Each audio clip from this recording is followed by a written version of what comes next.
Të gjitha portalet sapo transmetuan lajmin se Departamenti Amerikan I Shtetit I ka komunikuar zotit Berisha heqjen e statusit si persona non grata në Shtetet e Bashkuara të Amerikës. Perceptimi I parë I këtij lajmi, që për të cilin është investuar kaq shumë nga Berisha dhe të vetët, të krijon ndjesinë se sa energji, sa shumë fonde, sa shumë kohë, sa shumë lobim u investuan për ta shpallur shefin e të djathtës shqiptare si një persona non grata, dhe po aq investime, po aq kohë, po aq lobim u përdor për ta zhbër atë që sekretari Blinken bëri 5 vjet më parë. Është pak e çuditshme se sa shumë energji, sa shumë fonde përdorim ne shqiptarët për të shlyer dhe për të shqyer njëri tjetrin në kryeqytetin e vendit më dashamirës me shqiptarët, në kryeqytetin e vendit ku shpesh përcaktohen dhe fatet e vendeve të tjera.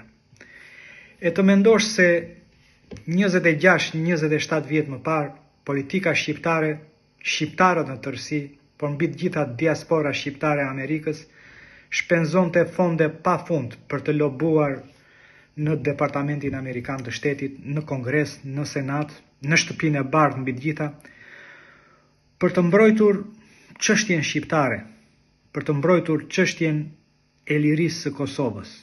Në atë periudhë ne kishim lobimin nga më të fuqishmin në botë, kishim lobim për të shpallur lirinë e Kosovës dhe më pas për të shpallur pavarësinë e saj. Dhe tani këtë forcë, këtë energji ne e përdorim për të shqyer njëri tjetrin.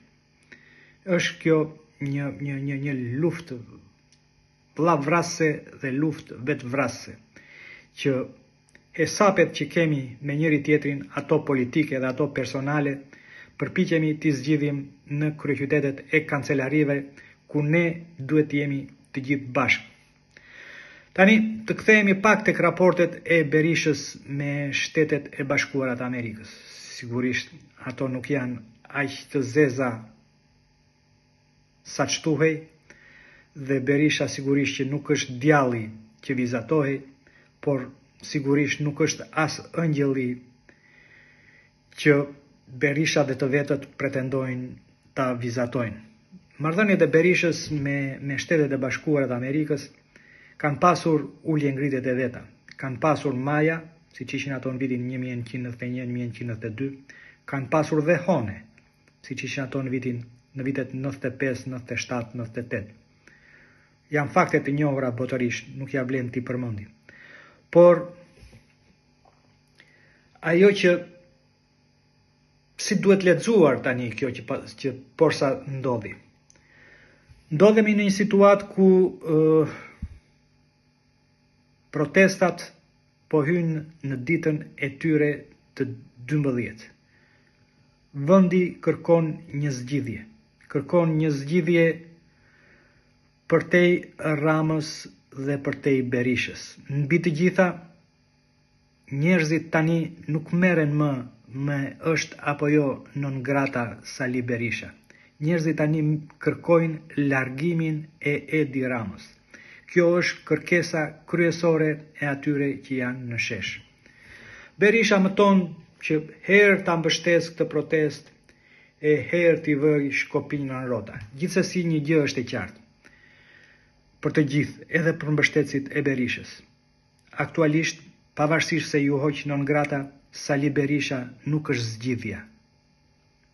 Sigurisht Sali Berisha është pjesë e zgjidhjes. Ashtu siç është dhe Rama. Zgjidhja gjendet në atë shesh. Si Berisha, si Rama, nuk duhet t'i bëhen pengesë asaj zgjidhje që po ngjizet aty mes dy godinave ku përcaktohen fatet e politikës shqiptare, mes kryeministrisë dhe kryesisë së kuvendit. Ata duhet bëhen pjesë e zgjidhjes, duke i lënë rrugën, duke i hapur rrugën një të ardhme e tjetër, jo duke e bllokuar, sepse nëse e bllokuar, nëse bën diga, ky lum njerëzor ka për t'i marrë para.